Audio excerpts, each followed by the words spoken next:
It is China, it is Russia, the near-peer adversaries that we have right now, and sitting on the Armed Services Committee, you know, and again, Marco knows the ins and outs of so many of these near peers, whether it's Iran, whether it's North Korea, which sounds like North Korea's at it again. You know, well, what do you do if you're North Korean? You see you've got a really, really weak leader in the United States. You start ramping up your nuclear program again, right? So we've got these near-peer adversaries, and I worry about them. I worry about China, I worry about Russia, I worry about Iran, I worry about North Korea.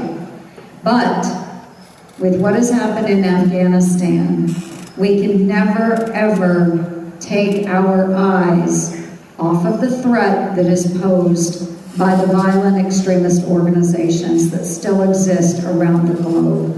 Counterterrorism will always be part of who we are because we haven't finished the job in places like Afghanistan.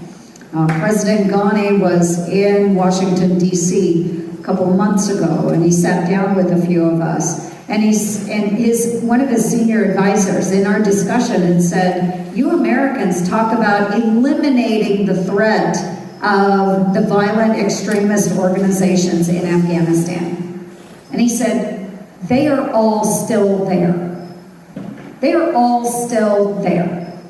Al-Qaeda is still there. The Haqqani network is still there. The Taliban, obviously stronger than we went in after 9/11/2001.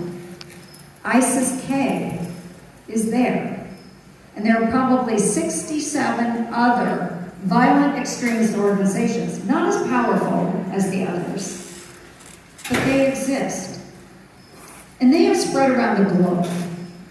So not only are we watching them now again in Afghanistan, we're watching them in Yemen, we're watching them in Somalia, they are everywhere. So while we're focused on our near-peer adversaries, as we should be, we cannot take our eyes off of the fact that these are people that came into our country 20 years ago and perpetrated upon the United States one of the most violent, deadliest attacks that we have ever had in our United States history. And to think that we are home free just because we pulled out of Afghanistan is wrong.